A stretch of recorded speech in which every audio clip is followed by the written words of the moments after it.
And greetings YouTube gamers, welcome to another episode of Retro Raider. My name is Johnny Retro and welcome to the channel. Well, first of all, you guys have to excuse my horrible voice today. I've got a major cold for the last 2 days and you have to bear with me, okay? But nevertheless, I've got a new episode for you guys today. This will be a pickups video. This is everything that I've gathered from my collection for the last 2 months, more or less. And yeah, I have some interesting stuff to share with you guys, so let's take a closer look right after this.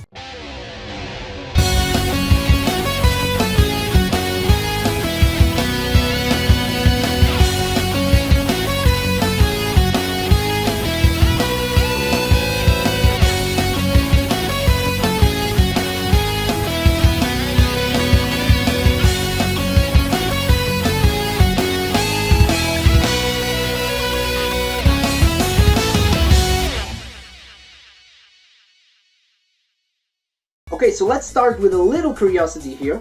This is a ROM hack for the Game Boy, and it's Pikachu and Super Mario Land.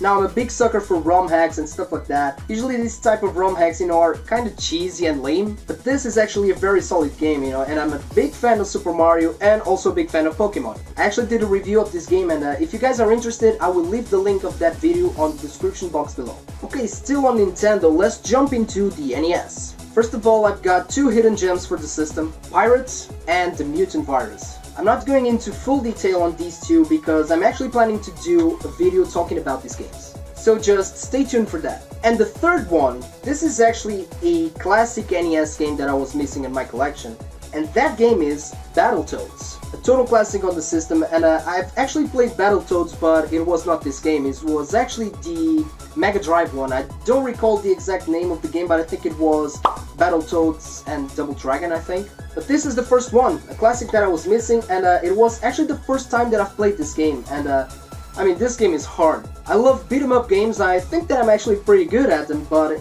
if you're looking for a good challenge, this one is definitely a challenge for you. So I'm very happy with this pick. Now, Sega Mega Drive. I picked a new Sega Mega Drive game for my collection, and that game is Pitfall. This game is actually a remake of a classic Atari 2600 game. Pitfall, of course, the original Pitfall. But this is actually a completely different game. I still got that feeling of, a platformer, of course, adventure. And I must say that this is probably one of the best platformers on the Sega Mega Drive. The game looks amazing, great graphics, great controllers, great gameplay, and is by far one of the best good-looking platformers on the Sega Mega Drive. So I'm very happy with this completed in-box copy of Pitfall. Speaking of Atari, I got 2 Atari 2600 games. One is a classic. I am a big fan of Centipede, but I was missing Millipede. Very happy with this pick, and to be honest with you, I think that this game is actually better than the Centipede.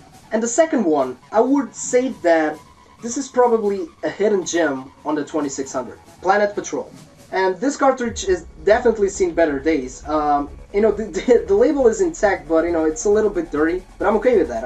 2600 cartridge would last a lifetime, so as long as this works, and it does, I'm happy with it. So this is a side-scrolling shooter, and I have never heard about this game before. And I'm not a huge shooter fan, but usually on side-scroller shooters, you play from the left to the right. But this game is the opposite, you actually play from the right to the left. And I've actually never heard about a shooter like that, so, I found this in the wild, and, it's actually a pretty good 2600 game. It looks very good, for 2600 standards, of course. The gameplay is cool, very challenging, so Planet Patrol, a hidden gem on a 2600.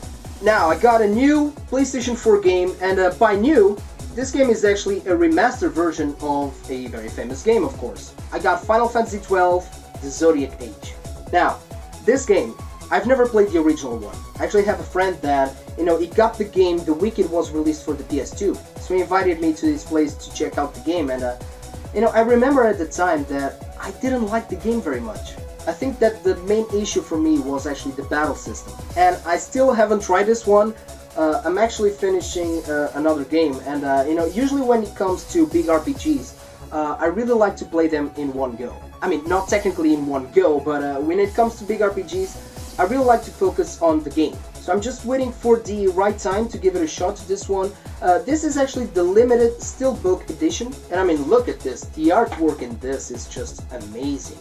And on the back we got Final Fantasy XII, The Zodiac Age.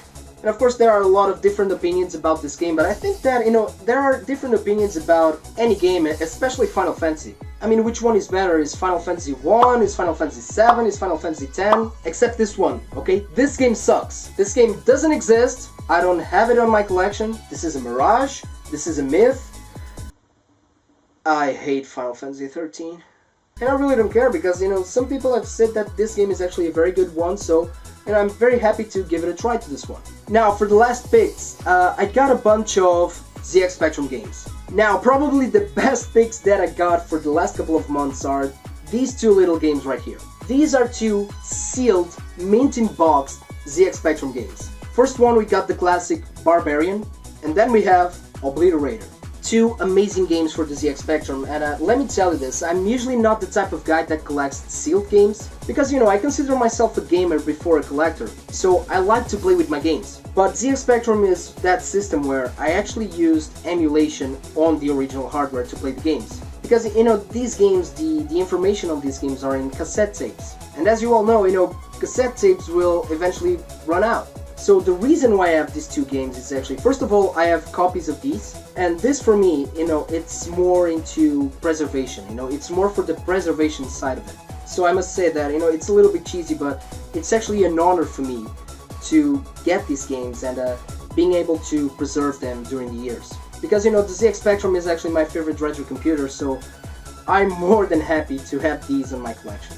So, more 3 ZX Spectrum games in boxed. These are not sealed, but let me tell you, although ZX Spectrum is a cheap platform to collect for, these, big box ZX Spectrum games are a little bit hard to find. So first one, we got Ghostbusters 2. Not a great game, but, it's a big box ZX Spectrum game, so I'm very happy with this. Look at Vigo right there. Yeah, he's a bad guy.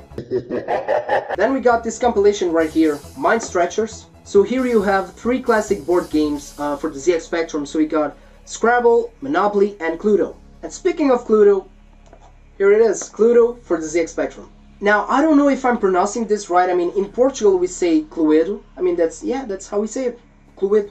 And I'm a huge fan of the board game. I'd love to play this game with my friends. And, this ZX Spectrum version is actually a very cool game to play. And last but not least, more ZX Spectrum games. Now, these, I don't know how to say these in English. I mean, I think that, the right name are, double jewel case boxes, I don't know. And although they're not expensive, these are actually a little bit hard to find as well. So first we got Ark, maybe the right pronunciation is Ark.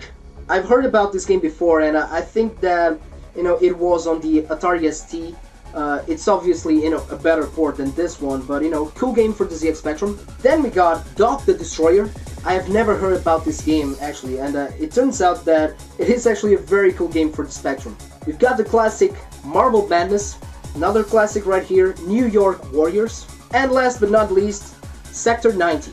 Another game that I've never heard before, and, another very cool one for the Specky. That was it, guys. These were my picks for the last 2 months, and please let me know in the comment section below what recent pickups did you guys add to your collection recently. And as always, guys, don't forget to put a like on this video, please subscribe to the channel, and take care of yourselves, take care of the gaming community, and game a lot.